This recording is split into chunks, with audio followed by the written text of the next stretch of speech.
시청자 여러분 안녕하십니까? 한 주간 주요 이슈를 분석하는 토요일 랭킹쇼 유승진입니다. 이번 주 채널A와 동아일보 홈페이지에서 가장 많이 본 뉴스의 키워드 8개를 추렸습니다.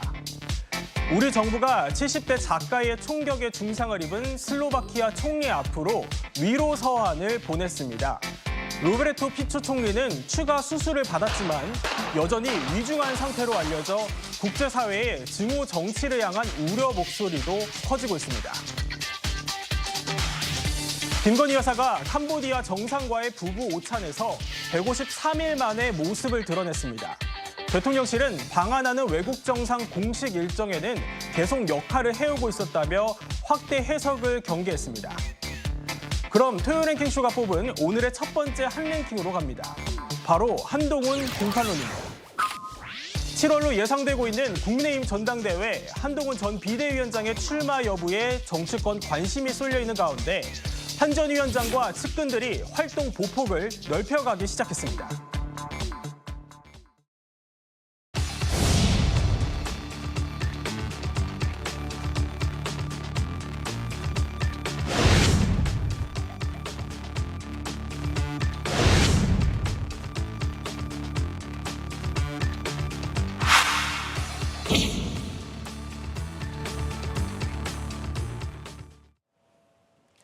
스튜디오에는 최진봉 성공회대 교수, 김수민 시사평론가, 이종근 시사평론가, 또 박상수 국민의힘 인천 서구갑 조직위원장 나오셨습니다.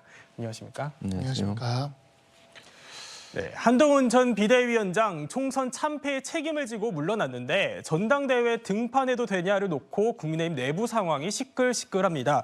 이종근 평론가님, 그런데요, 이 한 전 위원장 등판론이 시간이 갈수록 점점 힘을 받는 모양새 같아요. 네, 그렇습니다. 원래 선거에 패배한 정당이 조용할 수는 없죠. 선거 패배 책임과 원인을 둘러싸고 늘 논쟁이 일어날 수밖에 없는데 이번엔 그 논쟁이 도리어 전대와 연결되면서 더 가열차게 지금 확산되고 있습니다. 그런데 그게 확산되면서 도리어 책임론을 지금 받아야 되는 전 비대위원장, 한동훈 비대위원장이 더 많은 언급이 되고 있어요. 왜냐하면 지금 한동훈 비대위원장에 대한 국민 지지율, 여론 이런 것들이 굉장히 늘어나고 또 한동훈 비대위원장이 숨만 쉬어도 기사가 된다. 이런 이야기가 있을 정도로 많은 지금 회자가 되고 있거든요. 그러니까 하루하루 더 등판에 대한 가능성이 퍼센티지가 더 높아지고 있다. 이런 이야기가 그래서 나오고 있습니다. 네, 등판론에 힘이 실린다라고 말씀을 해주셨는데 그 이유는요. 대표적인 친한계로 분류되는 인물이죠. 장동혁 의원인데요. 한동훈 전 위원장의 전당대회 출마 여부와 관련해서 최근에 민심을 언급했습니다. 정치인은 민심이 부르지 않으면 나아갈 수 없고 민심이 부를 때 거부할 수 없는 게 정치 아니겠습니까? 저는 여러 사정들을 고려하면서 한동훈 위원장이 고민하고 결단할 문제고 누가 주변에서 나와라 말아라 할 문제도 아니고 현재 보시기에 민심의 변화는요? 조금 더 저는 지켜볼 필요가 있다고 생각합니다. 상황이 계속 바뀌고 있고 지금도 민심은 변하고 있는 중이라고 생각하고 있습니다. 네, 장동혁 의원, 이 한동훈 전 위원장의 최측근으로 꼽히는 인물인데 이 최진봉 교수님, 민심을 부른다면 거부할 수 없는 게 정치다. 이 장동혁 의원의 발언 좀 어떻게 보셨나요? 출마하겠다 이렇게 들리는데요. 저한테는. 예. 왜냐하면 민심은 현재는 국민의힘 지지층도 그렇고 대체적으로 보수 진영에서는 한동훈 전 비대위원장의 지지가 높잖아요. 군부를 떼는 거예요, 한마디로 얘기하면. 그러니까 뭐랄까, 지금 상황에서 한동훈 전 비대위원장은 선거 패배의 책임론 때문에 선뜻 나서기가 어려운 상황이에요. 그 상황에서 본인이 하겠다고 적극적으로 나서면 비판의 여지가 너무 커집니다. 그럼 결국 민심을 등에 업어야 돼요. 뭔가 빌미와 이유를 대야 될 거 아니에요. 본인이 선거에 패배한 패장으로서 다시 전당대회에 나오는 것에 대한 비판적 여론이 커질 수밖에 없는 구조에서 본인이 나서려면 뭔가 다른 명분이 있어야 되는데 정치는 바로 민심이다라고 하는 이 테마, 이걸 이제 한마디로 얘기하면 계기로 삼겠다는 거예요. 장동혁 의원의 말은 결국 한동훈 전 비대위원장이 민심이라고 하는 이 이유를 들어서 나올 수밖에 없는 상황으로 가고 있다. 이는 이제 분위기 형성을 하는 거죠. 그래서 대망론, 분위기 형성 이걸 통해서 한동훈 전 비대위원장이 다시 전당대회 출마할 가능성을 점점 높이고 있는 상황이 아닌가 그렇게 분석할 수 있겠습니다. 네, 친한계에서 분위기를 조성하고 있다 이렇게 평가를 좀 해주셨는데 이런 가운데 주목해야 할 부분이 또 있습니다. 바로 친윤계의 기류죠. 조금씩 미묘하게 달라지고 있다는데요. 이달 초만 해도요. 한 전 위원장 전당대회 등판론에 대해서 우회적으로 다소 불편한 기색을 내비치기도 했었습니다. 제 경우는 사실은 제가 이번에 원내대표를 안 하겠다라는 결심을 가진 근저에 작지만 저도 10명 중에 한 사람이 공관위원으로서 공천에 대한 이 공천이 선거에 도움이 됐냐 안 됐냐라는 문제를 가지고 선거 결과가 우리가 졌으니까 여기에 구성원으로서의 책임감을 느꼈습니다. 한동훈 위원장도 똑같다 이런 아니죠. 말씀이신 거예요? 그거는 저기 본인 각자가 판단할 문제입니다. 네, 대표적인 친윤계 인사 이철규 의원의 나는 총선 패배 책임지고 원내대표 선거 출마하지 않았다. 이 발언, 당시 한동훈 전 위원장도 출마하지 말라는 발언으로 해석이 됐었는데요. 김수민 평론가님, 그런데 이 친윤계의 목소리가 최근에는 좀 결이 달라졌다고 하네요. 네, 일단 이철규 의원의 아까 뭐 들으신 발언도 있겠지만은 본인은 총선 패배 책임이 있어서 출마하지 않았다라고 하는 것을 강조를 했고 사실 뭐 본인은 부정을 했습니다만 그거를 이제 똑같은 잣대로 한동훈 전 위원장에게 된다고 했을 때는 마찬가지로 전당대회 불출마해야 되는 거 아니냐 이렇게 해석을 할 수 있는 발언이었기 때문에 간접적인 압박이 아니었는가 이렇게 또 해석이 됐는데 최근에는 이제 본인이 어떤 판단을 할 문제고 그리고 당원들이 투표로서 책임을 묻는 것이다라고 조금 이제 출마 자체에 대해서는 더 열어두는 그런 태도를 취하고 있고 친윤계에서도 그러니까 한동훈 전 위원장의 출마에 대해서 현실로 받아들이는 것이 아닌가 싶습니다. 이걸 뭐 환영을 한다거나 나오면은 사실 다시 어느 정도 관계 재조정을 해서 밀어줄 수 있다거나 이런 의미는 아닌 것 같고요. 나온다고 한다면은 그거 뭐 어떻게 말리겠느냐 이 정도의 수준인 것 같고 그러면 이제 앞으로 주목될 것은 이제 친윤계에서는 그러면 그러니까 친윤계 중에 한동훈 전 위원장하고는 선을 좀 긋고 윤석열 대통령이 직계로 존재하고 있는 이 인사들은 이제 어떤 전당대회에서 누구를 또 지지를 할 것인가 이런 걸 가지고 이제 좀 더 고심을 하게 되지 않을까 이렇게 보이고 아무래도 결국에 국민의힘 전당대회는 친윤 대 비윤의 구도라기보다는 뭐 구주류 대 신주류, 뭐 친윤 대 친한의 구도로 흐를 가능성이 더 크지 않을까 그런 전망을 좀 해봅니다. 예, 알겠습니다. 그런데요, 이 한동훈 전 비대위원장을 향한 책임론에는요, 선거 기간에 한 전 위원장이 외쳤던 2조 심판에 대한 평가가 꼬리표처럼 따라다니고 있습니다. 박상수 위원장님, 그런데 친한계 쪽에서는 이거에 대한 반론이 만만치 않은 것 같더라고요. 저는 지금 질문지를 지금 봤는데 이 친한계라는 표현이 좀 생소하다는 느낌이 좀 들어요. 네, 사실 이 우리 당의 이거를 친윤과 친한으로 나누는 것 저는 아직 좀 그렇게 나누지 않았으면 좋겠다는 생각을 개인적으로 하고 있고 일단은 2조 심판론과 관련돼서는 저는 이제 개인적으로는 그런 생각을 하고 있습니다. 어쩔 수 없는 선택이었다. 그러니까 왜냐하면 우리는 사실 그때 200석을 내줄 수도 있는 상황이었거든요. 이제 인천시당 같은 경우는 후보들 14명에게 그 한 선거 일주일 전에 우리 여의도연구원 여론조사 결과를 보내줬어요. 제가 나중에 알고 보니까 서울시당이랑 경기도당은 안 보내줬는데 그 여론조사 결과가 굉장히 충격적이었습니다.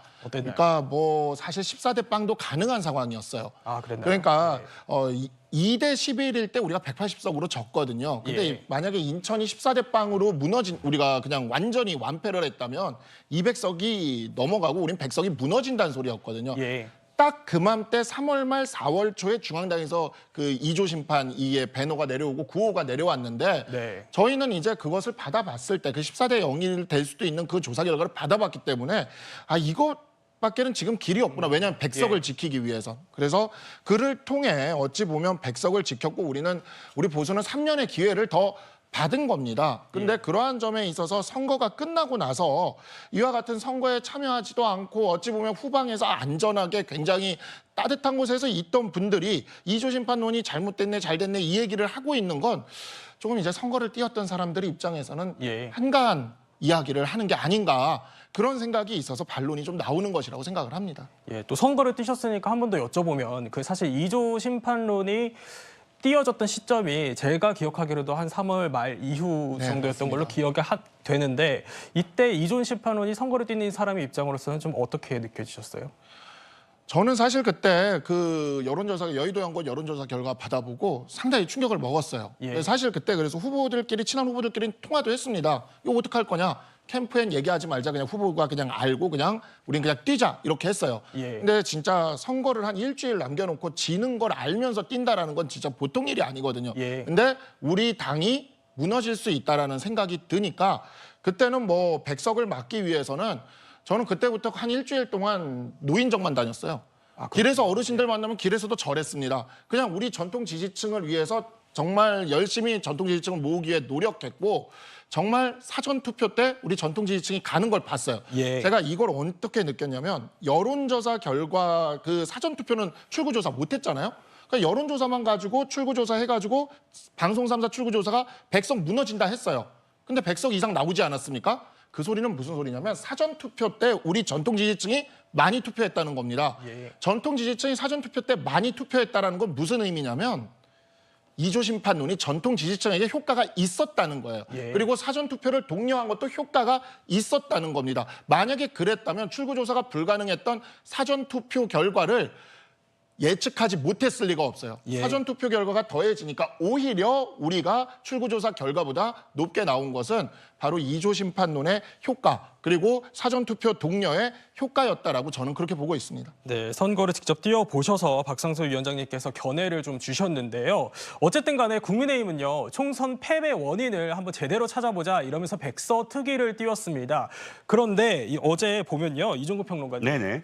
이 백서 특위 회의에 외부 공관위원들 대다수가 참석을 하지 않았다고 하더라고요. 네, 외부 공관위원 6명 전원 참석을 하지 전원이요? 않았습니다. 예. 공천 이 특위가 뭐냐면 공천 평가 회의를 한다고 해서 평가위원 그러니까 공천 위원들을 전부 다 소집을 한 거예요. 예. 그런데 이들이 그 전날 SNS를 통해서 서로 의견을 교환했다고 합니다. 지금 우리가 나가는 게 맞느냐, 어떻게 될 것이냐 이렇게 했는데 그 안에서 절차상 형식 또 모두 다 문제가 있다라고 서로 의견을 교환했나 봐요. 예. 이들의 어떤 생각은 저는 좀 공감이 되는 게 뭐냐면 원래 이 백서는 조용조용히 하면서 그 결과를 사전에 노출되지 않게 하는 것이 상처를 드러내지 않고도 반성과 성찰할 수 있는 방법이라고 생각을 하거든요. 예. 그런데 지금 박상수 위원장님 지금 말씀하시는 것처럼 이미 평가가 완료되지도 않았는데 이조 심판론이 옳았네 아니면 그렇네 이런 식의 어떤 논쟁이 이렇게 불거지면서 자칫 잘못하다가는 무슨 전범 재판처럼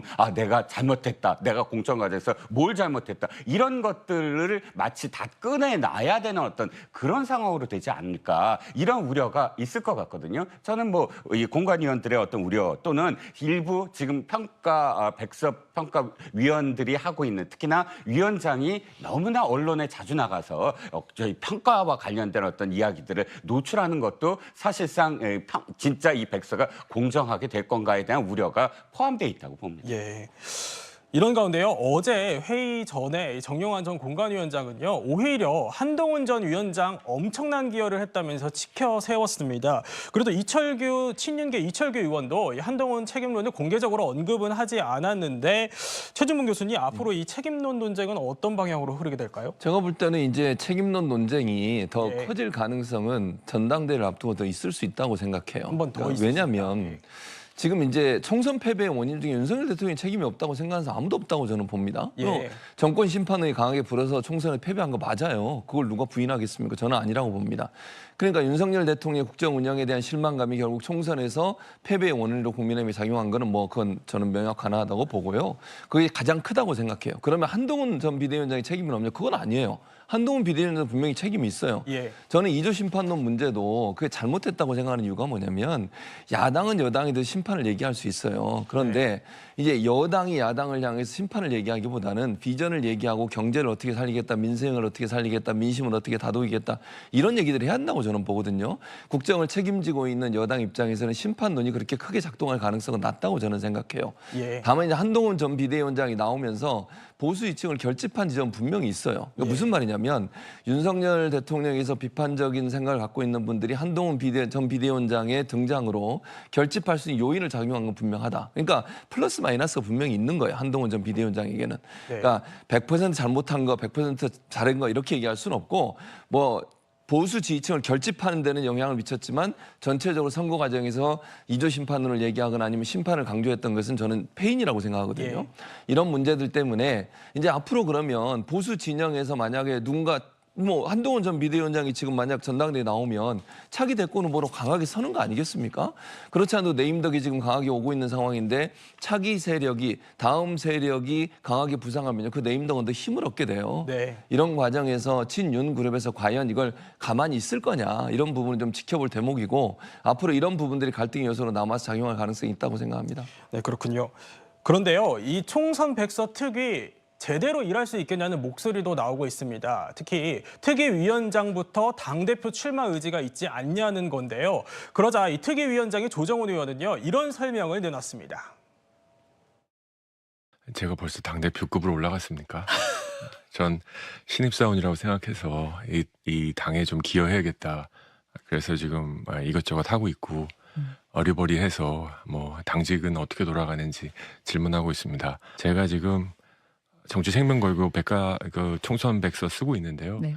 개인적으로는 여기에 집중하고 싶은 마음입니다만 뭐 진짜로 액세서리가 필요하고 또는 모르게 필요하다. 글쎄요. 그때 가서 고민해 보죠. 근데 확실한 흥행 카드는 한동훈 아니겠습니까?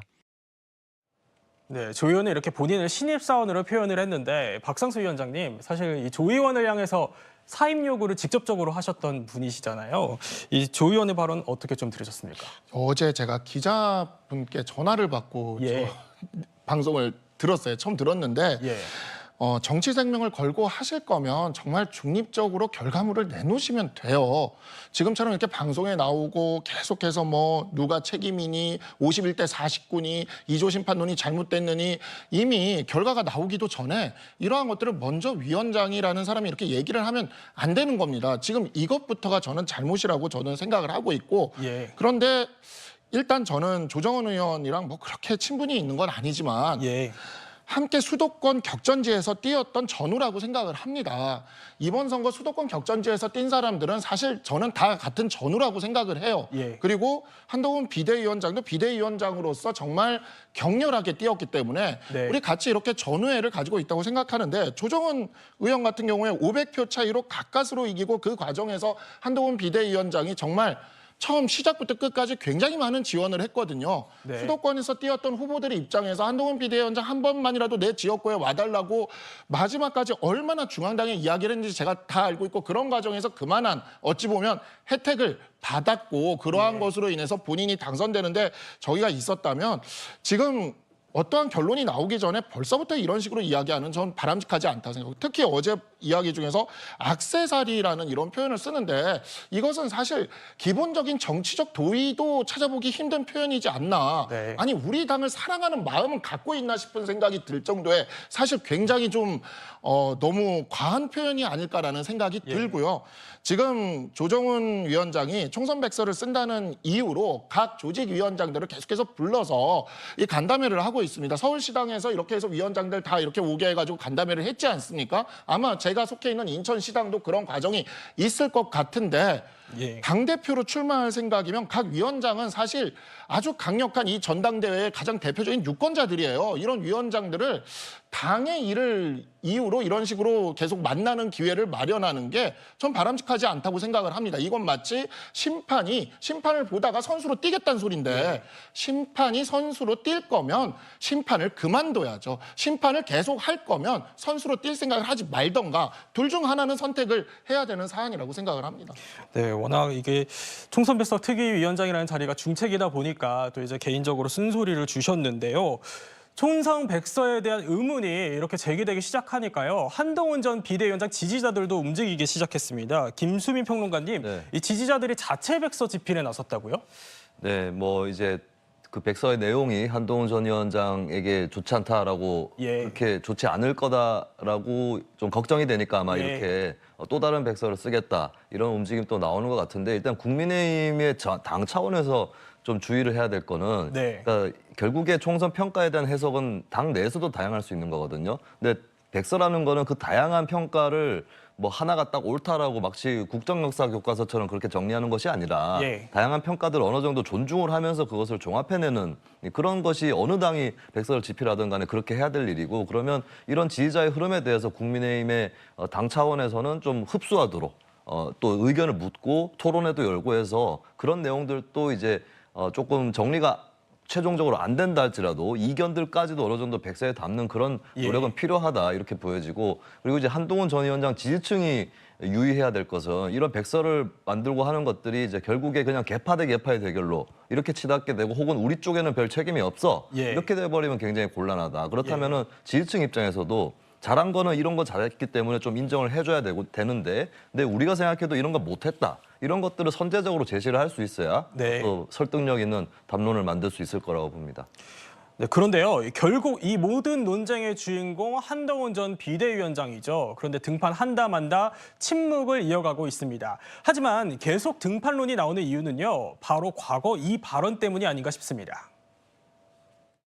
뭐 아침에 누가 그러던데요? 제가 선거 끝나면 유학 갈 거라고요? 저는 뭘 배울 때가 아니라 여러분을 위해서 공적으로 봉사하는 일만 남아 있습니다. 저는 끝까지 제 말을 지키고 끝까지 공공선을 위해서 최선을 다할 것이라는 약속을 드립니다. 앞으로 향후 계획 어떻게 되실지 특별한 계획을 갖고 있지는 않고 어디에서 뭘 하든 나라를 걱정하며 살겠습니다.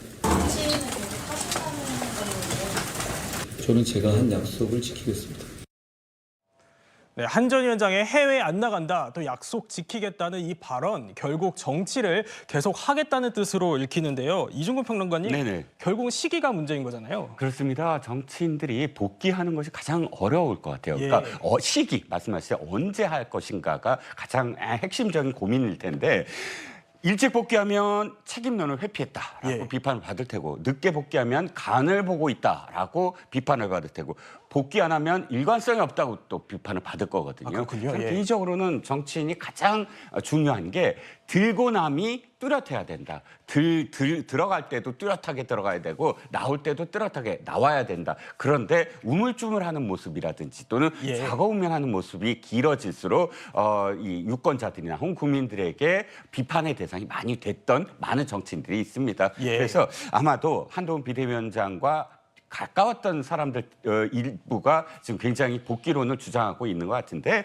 한동훈 비대위원장이 그분과 관련해서 뭐 도서관 가거나 여러분들을 만나는 그런 행위도 중요하지만 자신의 생각을 빨리 밝히는 것도 참 중요할 예. 것 같아요. 안 그러다가는 지금 뭐 간을 본다든지 이런 식의 기존의 어떤 비판에서 아마 헤어나지 못할 것 같습니다. 네, 그런데 이렇게 한동훈 등판론이 힘을 받는 이유는 뭘까요? 그래서 제가 한번 취재를 해봤는데요. 한동훈 측 인사는 이런 말을 하더라고요. 한 전 위원장 의지가 점점 강해지는 것 같고 또 과도하게 본인에 대한 책임을 묻는다면 조용히 있기는 쉽지 않을 거다라고 말을 했는데요. 김수인 평론가님, 이런 책임론이 커지면 커질수록 한동훈 전 위원장의 등판 가능성도 커질까요?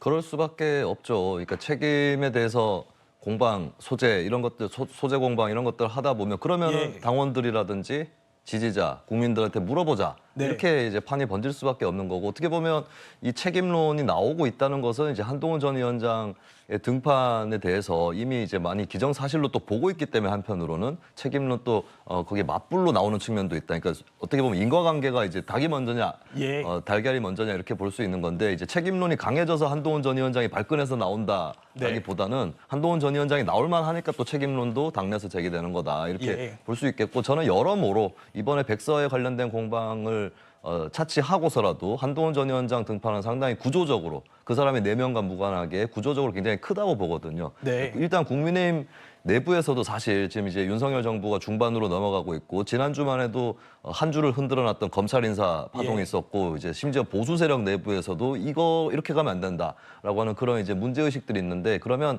윤석열 대통령을 제어해야 된다라고 하는 그런 여론이 사실 보수층 안에서도 굉장히 크게 올라갈 거거든요. 근데 누가 제어할 거냐 했을 때 친윤이 하면은 안 할 거고 비윤이 하면 못 할 거다. 그러면 한동훈 전 위원장이 현실적으로 가능한 카드 아니냐. 예. 윤석열 대통령 쪽에 잘못이라든지 문제를 제어하려면 그렇게 위해서라도 이제 좀 유력한 카드가 될 것 같고 그리고 저는 전체 구조를 보면 이재명 대표의 민주당 대표 연임 이 문제하고 한동훈 전 위원장의 전당대회 등판 굉장히 긴밀하게 엮여 있다고 봐요. 예. 그래서 두 사람의 계속해서 이재명 대 한동훈의 대결 이렇게 정치 구도가 계속 흘러갈 가능성이 높기 때문에 그런 차원에서 또 등판론은 점점 유력해질 수밖에 없을 것 같습니다. 예, 그렇군요.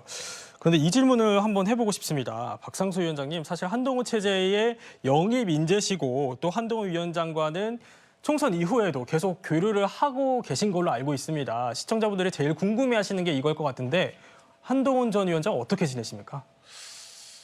저만 이렇게 연락을 하시는 게 아니라 예. 뭐 영입 인재들이나 다른 사무처 직원들도 그렇고 다른 분들이랑도 연락을 하시는 것 같아요. 그래서 뭐 제가 특별히 특별히 제가 뭐 알고 있다고 하기는 좀 어려운 것 같고, 네. 근데 이제 그런 건 있습니다. 이제 제가 좀 이렇게 요즘 계속해서 이야기를 하는 그런 이유나 이런 과정들이라는 게, 네, 그것이 이제 뭐냐면 한동훈 위원장은 분명히 그 피드백이 좀 되는 분이에요. 그래서 이제 사람들이 원하면 그 원할 때는 그러한 피드백을 좀 이렇게 받아서 이렇게 하는 모습이 있습니다. 네. 제가 예전에 인천에서 중앙선대위 회의가 있을 때 인천에 좀 더 자주 오실 것을 건의했고, 그다음에 이제 또 윤상현 의원은 그때 짤막짤막하게 다닐 거를 이야기를 했는데 그게 바로 받아들여져서 그 하루에 12번, 14번씩 다니고 인천에도 또 많이 오고 그랬거든요. 근데 그때 제가 굉장히 느꼈던 게 이런 요구나 이런 것들을 피드백을 굉장히 잘 받아주는 분이구나라는 생각을 좀 했습니다. 그래서 그런 면에서 당이나 국민들이 원한다고 생각한다면 그때는 아마 결심을 할 수도 있겠구나라는 생각을 요즘엔 좀 하고 있습니다. 등판 가능성이 점점 커진다고 보세요. 네, 그렇게 생각하고 있습니다. 예, 그렇군요. 그런데요, 이 한동훈 전 비대위원장의 전당대회 출마를 만류하는 목소리도 여전히 적진 않습니다. 지금까지 정치 문법으로 보면은 한번 그렇게 총선을 전체를 지휘하신 분이 아주 큰 패배를 했다면 어느 정도 성찰의 시간을 가진 다음에 나오시는 게 맞죠. 저는 기다릴 것 같습니다. 근데 기다리면 잊혀질 수도 있고 다음 선거도 멀어요. 절대로 안 잊혀집니다. 네, 최진봉 교수님, 이 안철수 의원의 절대로 안 잊혀질 거다, 저라면 기다릴 것 같다라는 이런 평가 좀 어떻게 들으셨습니까? 본인 중심에서 평가하시는 거죠. 왜냐하면 본인한테는 본인도 어쨌든 대권에 또 욕심이 있는 분이잖아요. 제가 뭐 평가하긴 그렇습니다. 한동훈 전 비대위원장이 당권을 잡고 또 장훈 이제 당을 전체적으로 한동훈화해서 대권에 도전하는데 1년 이제 뭐 1, 2년 남겨놓고 이제 그만두지 않겠어요. 이런 상황이라고 하면 본인 입장에서 가장 강력한 경쟁자가 한동훈 전 비대위원장이에요. 그러니까 당권을 잡는 걸 본인이 그렇게 좋아하지 않겠죠, 당연히. 그러니까 저는 안철수 의원의 이런 말은 모든 게 본인 중심에서 얘기를 하고 있는 거예요. 이게 국민의힘 전체라든지 아니면 뭐 보수 진영 전체에 대해서 얘기하는 게 아니고 본인 입장에서 한동훈 전 비대위원장이 당권을 잡는 것이 본인한테 불리할 거고 본인이 대권 도전하는데도 좋은 영향을 미치지 않을 거라고 생각하니까 쉬시라 이렇게 얘기하는 건데 이건 본인의 의사고요. 일부에서 그럴 수 있죠. 또 예를 들면 당권에 대해서 한동훈 전 비대위원장이 나오지 않기를 원하는 사람들 입장에서는 본인의 유불리를 따지지 않겠어요. 그런 차원에서 안철수 의원이 얘기한 것이지 이게 뭐 전체 의견이라고 저는 보지 않고요. 아까도 말씀드렸지만 하나 이제 친윤계라고 불리는 분들은 걱정을 하실 거예요. 저는 그렇게 생각하는데 그러나 한동훈 전 비대위원장은 출마할 가능성이 저는 높다고 보고 본인 입장에서도 이번에 당권을 잡고 어느 정도 당을 본인의 체제로 좀 안정화시키고 그리고 나서 대권을 출마하는 게 도움이 된다고 판단할 거예요. 그래서 저는 한동훈 전 비대위원장 이런 얘기 있어도 출마할 가능성이 높다고 생각합니다. 네, 그렇군요. 그런데요, 이 한동훈 전 위원장을 견제하는 인물이 또 있습니다. 바로 홍준표 대구시장인데요.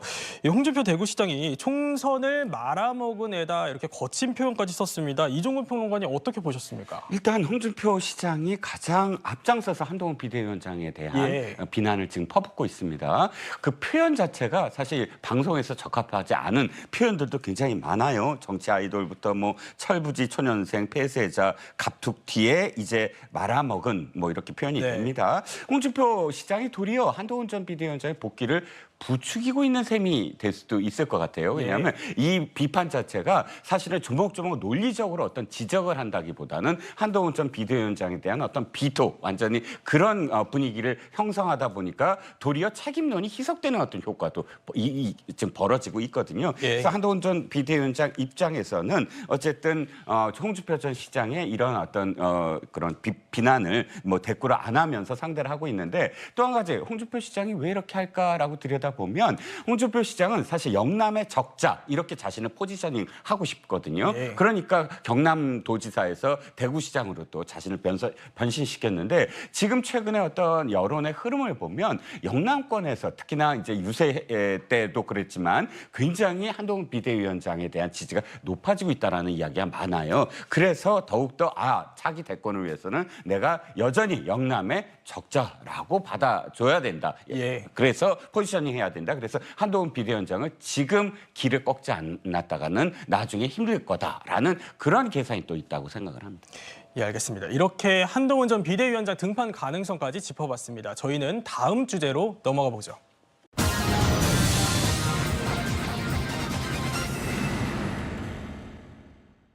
예, 국민의힘 내부가 한동훈 책임론을 두고 시끌시끌합니다. 자, 108석. 이게 한동훈의 덕분이냐, 한동훈 때문이냐, 이런 논란과 함께요. 자, 한동훈 전 비대위원장 당대표 전당대회 나갈 것이냐, 그 뒤에 보궐선거에도 나갈 것이냐, 그 여세를 몰아서 대선에 출마할 것이냐, 여러 가지 설들이 분분합니다. 자, 그러려면 한동훈 전 비대위원장 윤 대통령과 화해하게 될까, 악수하게 될까, 밥을 같이 먹게 될까, 여러 가지 궁금한 점이 많습니다. 자, 관련해서 먼저 목소리 듣고 시작하시겠습니다. 아무도 마다할 수는 없습니다. 네. 제가 한동훈 위원장에게 마다하지 말고 나오세요 하는데 뭐 본인은 마다하겠습니다 이러면 안 되잖아요. 지금 조정훈 위원장이 총선 백서를 쓴다는 이유로 각 조직위원장들을 계속해서 불러서 이 간담회를 하고 있습니다. 당대표로 출마할 생각이면 각 위원장은 사실 아주 강력한 이 전당대회의 가장 대표적인 유권자들이에요. 이런 위원장들을 당의 일을 이유로 계속 만나는 기회를 마련하는 게 전 바람직하지 않다고 생각을 합니다. 이건 마치 심판을 보다가 선수로 뛰겠다는 소린데 심판이 선수로 뛸 거면 심판을 그만둬야죠. 예, 홍준석 대변인. 뭐 국민의힘에서 선거가 끝난 지가 벌써 꽤 지났는데 아직까지 시끌시끌합니다. 요즘에 가장 관심을 받는 사람이 조정훈 당선인인 것 같습니다. 그러니까 조정훈 지금 당선인한테 그만둬라. 전당대회 나갈 것 같은데 뭐 한동훈 전 비대위원장과 경쟁할 모양인데 그러면 총선 백서팀장 그만두고 견장 뛰고 나오는 게 좋지 않겠느냐라고 지금 얘기가 나오고 있습니다. 네. 저도 이제 총선 백서 특위의 위원 중에 한 명입니다. 아, 예. 백서 특위 위원이 18명입니다. 18명 중에 그 외부 위원이 이제 6명이고요. 나머지 이제 당내 그 위원들도 다양합니다. 여러 가지 이제 그 성향이나 이런 것들이. 그래서 저는 만약에 어떤 특정인이 이 백서를 어떤 식으로 만들겠다라는 그런 그 특정한 목적을 설령 가지고 있다고 하더라도 그렇게 되지는 저는 않을 것이라 생각합니다. 예. 소위별로 이제 그 분야별로 그 백서를 집필하는 활동들을 지금 하고 있고 사람들 만나고 있고요. 누군가가 이것을 한 방향으로 이끌고 나간다는 것은 사실은 그 쉽지가 않은 일입니다. 사실은 처음에 이제 백서 특위 만들었을 때는 이런 논란이 없었죠. 그런데 그 제일 결정적으로 문제가 되기 시작했었던 것이 설문조사를 이제 했는데 그 설문지에 한동훈 책임론을 이제 끌어내려는 것으로 해석이 되는 질문이 4개가 들어가 있었다라는 것인데 이 부분에 대해서 이제 사실관계를 말씀드리자면은 그 질문이 있는 것은 맞습니다. 그렇지만 용산 책임론으로 해석될 수 있는 그런 질문도 설문조사에 5개가 포함이 되어 있습니다. 예. 이 설문 자체 또는 그 백서 자체가 어떤 특정한 목적을 갖고 있다라고 저는 생각하지는 않습니다. 다만 지금 이제 의심을 받기 시작한 그 지점 중에 하나가 이 조정훈 위원장이 본인이 전당대회에 출마할 뜻이 있느냐라는 질문에 대해서 마다할 수 지금은 몸살일 때가 아니다 이런 표현을 한번 했고요. 그다음에 희생이 필요하면 역할을 마다하지 않겠다라는 이런 표현을 해서 사실상 출마를 시사한 이런 대목들이 있습니다. 근데 이런 것들이 이제 그 당시에는 사실 별 문제가 되지 않았는데 지금 한동훈을 저격하려는 것이 아니냐라는 그 해석들이 나오면서부터 이 부분이 문제가 되고 있는 것이기 때문에 저는 이 부분에 대해서는 좀 저희 특위 안에서도 또 당내에서도 특위위원장이 당대표 출마하는 것이 온당하냐 이 부분은 좀 더 토론과 논의가 있어야 되지 않을까 그런 생각을 하고 있습니다. 예. 어제 정용환 국민의힘 전 공천관리위원장이 이런 얘기를 했습니다. 국민의힘이 얻은 108석에 대해서요. 들어보시죠. 현명하신 주권자 국민들께서 2020년 제21대 총선보다 이번 22대 총선에서 6석을 더 주셨습니다. 국민의힘에 엄중한 심판을 하시면서도 희망의 구루토기를 주셨습니다. 그 점 깊이 감사드립니다. 예, 장인 변호사 나오셨습니다. 예, 지금 조금 전에 얘기 들으셨는데 108석, 지난 총선보다 6석을 더 갖게 됐다. 이것이 이제 한동훈 전 비대위원장이 잘해서 그렇다라고 얘기도 했습니다. 여기에 대해서 홍준표 대구시장은 무슨 참패원인 제공자가 자화자찬이냐, 무슨 낯으로 저런 말을 하나, 석고대죄도 모자랄 판에라고 비판도 나왔고요. 어떻게 들으셨어요? 저는 정영환 전 위원장께서 현실 진단을 정확하게는 못하시고 계시는 것 같습니다. 당연히 총선 참패가 한동훈 전 위원장만의 책임일 리는 없겠죠. 그렇지만 한동훈 전 비대위원장의 책임이 없다고 단정할 수 없습니다. 정치 슬로건, 2조 심판, 국정 운영을 바꾸라는 유권자들의 요구에 부응하지 못했습니다. 그러면서 민주당 심판해야 된다라고 했죠. 본인이 언급했던 동료 시민의 요구와는 동떨어진 정치적인 전략이었습니다. 이걸 알면서 의도했다면 무능력한 거고요. 몰랐다면 정치적 능력이 부족한 겁니다. 이 부분에 대해서 그래도 한동훈 전 위원장이 있어서 6석을 더 얻었다? 그렇다면 지난 총선의 성적표는 국민의힘 어땠습니까? 역대급 참패였습니다. 이런 걸 우리가 정신승리라고 하는 겁니다. 이런 현실 진단 전제에서는요. 백서를 만들든 대안을 무엇을 모색하든 전 국민의힘의 발전이 없을 거라고 생각합니다. 그렇기 때문에 이 홍준표 시장이 당의 원로로서 이것이 사실상 비판을 자초하고 있는 거 아니냐고 쓴소리를 던졌다고 생각합니다. 예, 정영 변호사님. 제가 봤을 때 정영환 전 위원장 계산이 틀렸어요.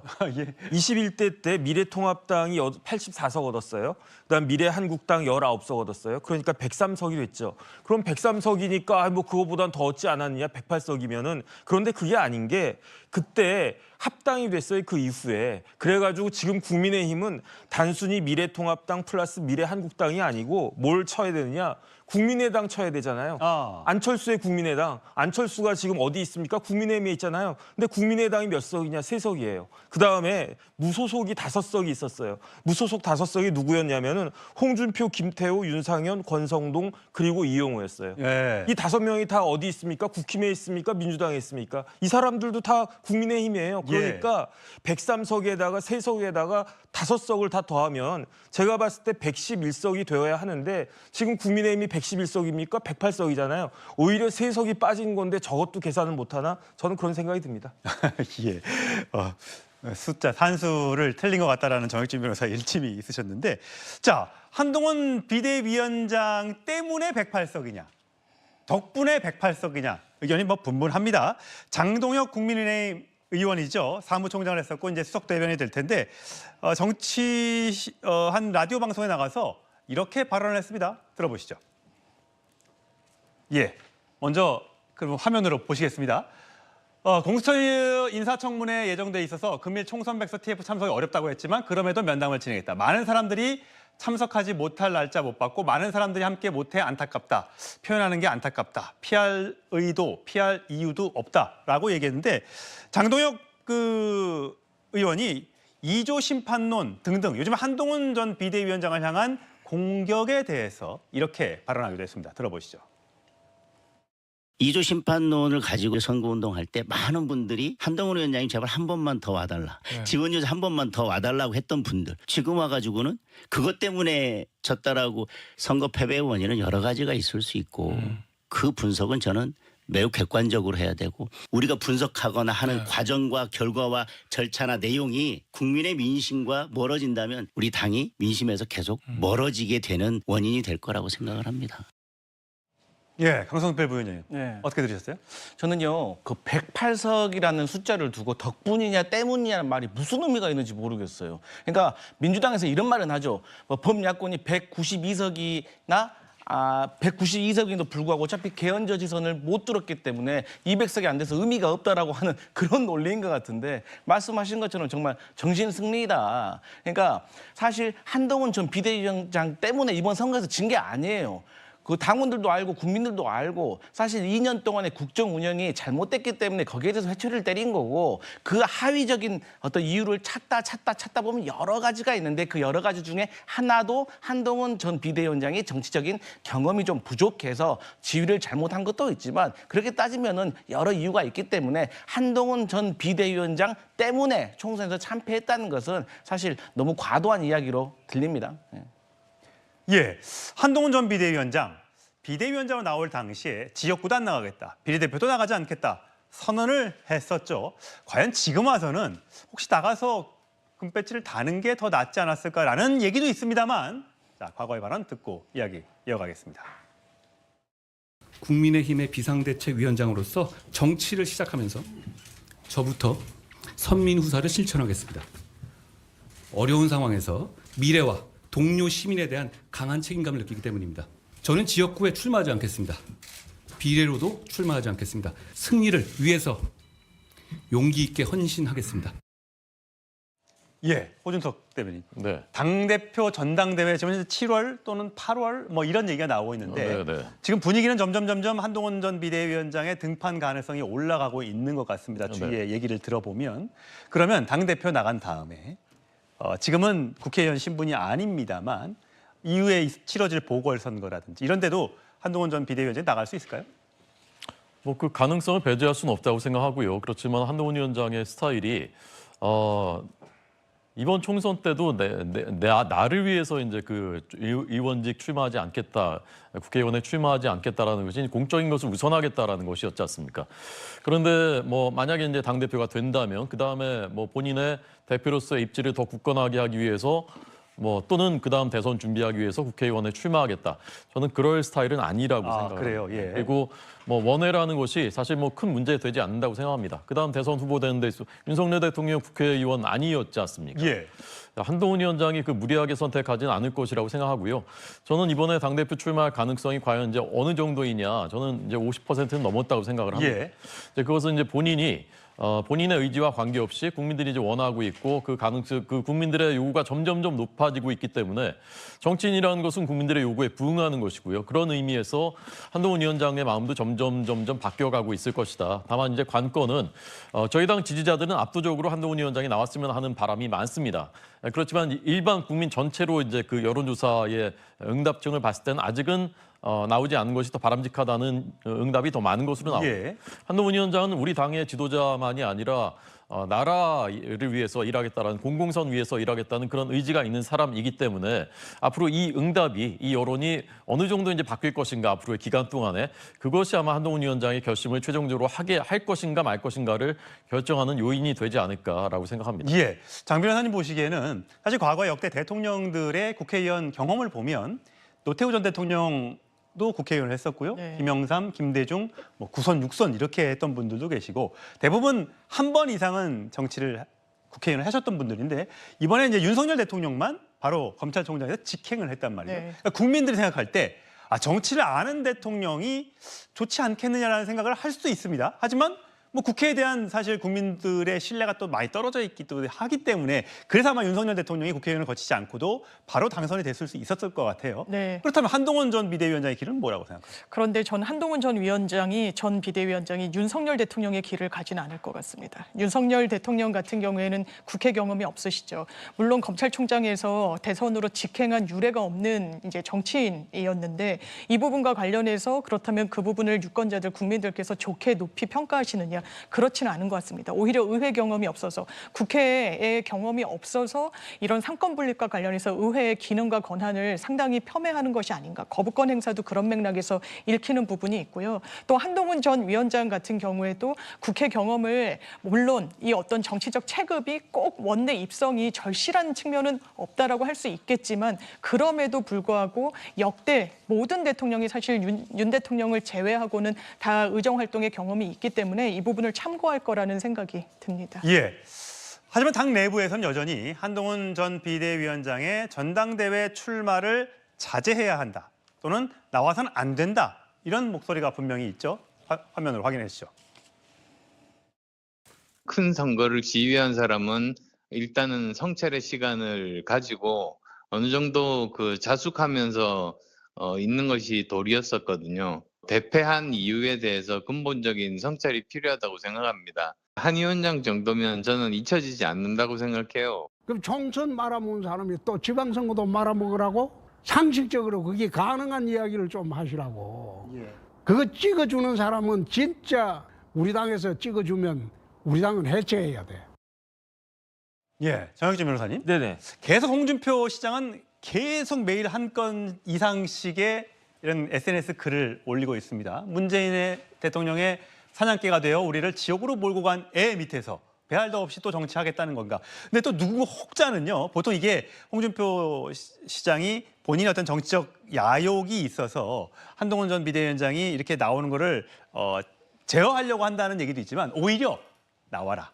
이번 기회에 이렇게 하면 나올 것이다. 그렇게 나와서 그 링에서 아마 국민들이 또 한 번 판단할 것이다. 그러면 혹시 오히려 별의 순간이 나한테 올 수 있다. 이렇게 해석하는 분도 있는데 동의하세요? 저는 전혀 동의를 못 하겠고요. 아니 왜냐하면 홍 시장이 한동훈 비대위원장을 도와주려고 하면 저런 식의 표현을 통해 가지고 도와주려고 하겠습니까? 저건 말이 안 된다라고 생각을 하고 어떻게든 폄훼하려고 하는 그런 의도가 누구의 모든 사람의 눈에 뻔히 보인다는 그런 생각이 드는데 사냥개라고 그랬잖아요. 그다음에 애라고 그랬잖아요. 사냥개하고 애를 합치면 뭐가 됩니까? 강아지잖아요. 그런데 한동훈 비대위원장 법무부 장관하고 여당 대표까지 한 50살이 넘은 사람을 그렇게 뭐 애나 강아지에 비유한다라고 하는 게 이게 말이 되겠습니까? 누가 한동훈 비대위원장을 애라고 생각을 하겠습니까? 오로지 홍준표 시장과 몇몇의 진짜 홍준표 시장의 뜻을 따른다라고 할 수 있는 몇몇 사람 빼고는 저런 생각할 사람은 대한민국에 한 명도 없을 것 같다는 생각이 들고요.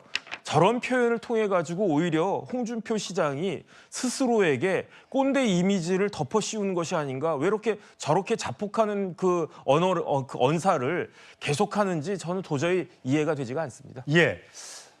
사실 뭐 한 언론에 따르면요 이런 얘기도 있습니다. 당원들이 원하면 도망가지 않겠다. 뭐 이렇게 얘기했던 한동훈 전 비대위원장의 이야기도 있습니다. 그다음에 또 다른 국민의힘 내부에서는 이런 또 반응도 있습니다. 뭐 선발 투수가 아니라 이제 주전 투수로 나서야 된다. 구원 투수 이제 아니고 이제 당 대표가 돼서 직접 이렇게 주전 투수, 선발 투수로 나와야 한다. 이렇게 하고요. 이상민 의원 한동훈 전 비대위원장 전당대회 출마로 마음이 기운 듯하다. 이런 해석들이 나오고 있고 한동훈 전 비대위원장의 모습이 도서관에서 또는 식당에서 여러 군데에서 이렇게 목격이 되면서 집에만 있는 것이 아니고 밖에서 자꾸만 목격이 되고 있기 때문에 서서히 몸을 풀고 있구나. 전당대회에 나오겠구나. 그 가능성이 점점 높아지고 있습니다. 그렇다면 또 하나 궁금한 거는 한동훈 전 위원장이 전당대회에 나가기 전에 윤석열 대통령과 용산과의 관계를 회복할 것이냐 아니면 따로의 길을 갈 것이냐 이것일 겁니다. 자, 한동훈 전 비대위원장의 과거 목소리 들어보시죠. 그 전후 과정에서 국민들께서 걱정하실 만한 부분이 있었다고 저도 생각합니다. 이종석 대사는 즉각 귀국해야 한다고 생각합니다. 이종석 호주 대사 곧 귀국합니다. 국민의힘과 윤석열 정부는 운명 공동체입니다. 앞으로 정치인으로서의 길을 잘 걸어 나갈 것이라고 생각합니다. 20년이 넘도록 이렇게 교분을 맺어온 한동훈 위원장을 언제든지 만날 것이고요. 예, 강성필 부위원장님 언제든지 만날 것이다. 근데 꽤 됐습니다. 그러니까 다른 사람들과의 식사 자리는 계속해서 보도가 나오고 있습니다. 뭐 당에 있는 관계자들, 당직자들하고 만났다. 그다음에 뭐 전 비대위원들하고 만났다. 이런 얘기는 있지만 윤 대통령과의 약속이 다시 잡혔다는 얘기는 지금 안 들리고 있잖아요. 그래서 언젠가 만난다는 건 언젠가 안 만난다는 건가? 뭐 이런 또 누군가는 또 해석을 하던데 어떻게 보세요? 제가 이제 윤석열 대통령 입장이라면 이제 한동훈 전 비대위원장에게 먼저 만나자고는 말 안 할 겁니다. 그러니까 이미 공개적으로도 이런 뉘앙스를 보냈고요. 또 본인께서 먼저 오찬을 하자고 했고 한동훈 전 비대위원장이 거절했잖아요. 그렇기 때문에 이제 한동훈 전 비대위원장이 건강상의 이유로 거절했기 때문에 회복한 다음에 본인이 대통령께 먼저 연락을 드리는 것이 사실 예의죠. 그럼에도 불구하고 여러 명을 다 만나고 다니고 또 원희룡 전 장관까지 만났는데도 지금 대통령께 연락을 안 한다는 것은 사실 둘이 갈라서기를 했다. 그래서 한동훈 전 비대위원장도 그래서 당대표를 나갈 것이고 그리고 또 윤석열 대통령과 대통령실도 다른 선수를 찾고 있지 않나? 그리고 저는 이미 한간에 다른 선수가 누구인지도 거의 예상이 되어가고 있다고 생각합니다.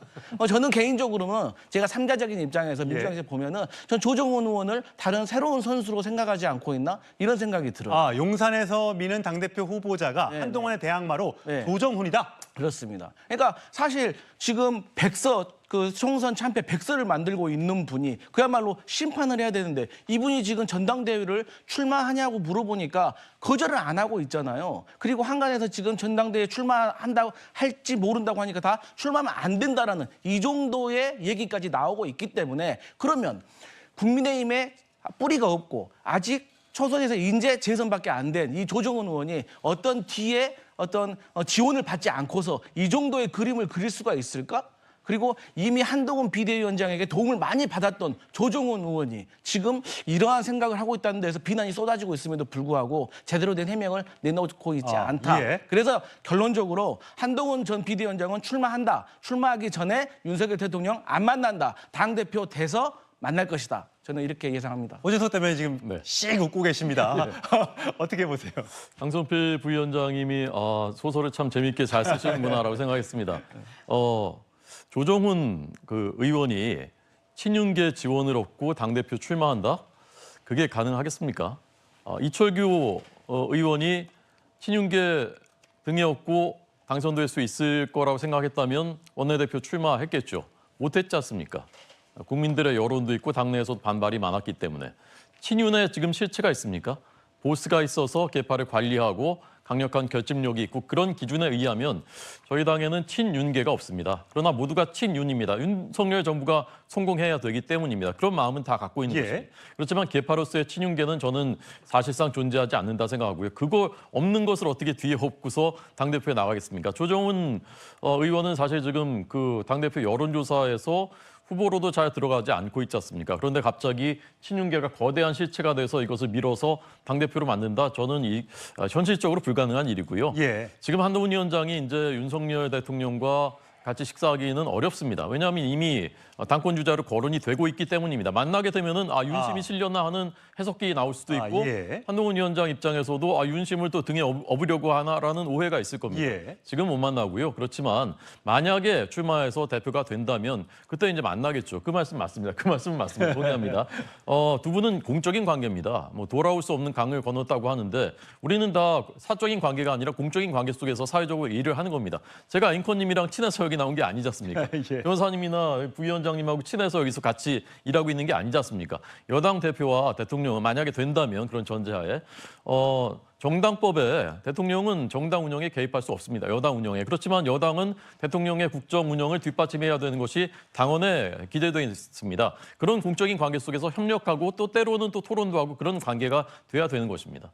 정 변호사님 보시기에는 윤 대통령하고 이렇게 악수하는 모습, 밥 먹는 모습이 공개되면 다시 윤석열 대통령하고 친하게 지내려나 보다라는 오해를 또 받을 수 있고 또 반대로 또 아주 척을 지고 그러면 나의 갈 길을 가겠다라고 하면 아니 어쨌든 간에 현재 당의 주류는 친윤계가 많은데 과연 3년 동안을 버틸 수 있을까? 라는 또 해석도 가능하잖아요. 이거 어떻게 될 걸로 보세요? 저는 외교에는 뭐 맨날 적도 없고 맨날 동지도 없잖아요. 외교라고 하는 건 그때그때 달라지는 거 아니겠습니까? 그런데 정치는 외교의 또 다른 모습이잖아요. 그렇기 때문에 윤석열 대통령도 정치인이고 한동훈 비대위원장도 이제 정치인이 됐고 그렇기 때문에 그다음 목표는 하나이어야 된다라고 생각을 합니다. 대통령이 뭐 스스로 내가 이런 거 출세하려고 대통령 됐겠습니까? 우리나라 국민들을 다 잘 먹고 잘 살게 편하게 하려고 그렇게 하기 위해서 대통령이 되신 거고 대통령이 되려고 하는 거고 그렇다라고 하면 개인들 간에 어떤 사적인 감정이 있는 건지 모르겠지만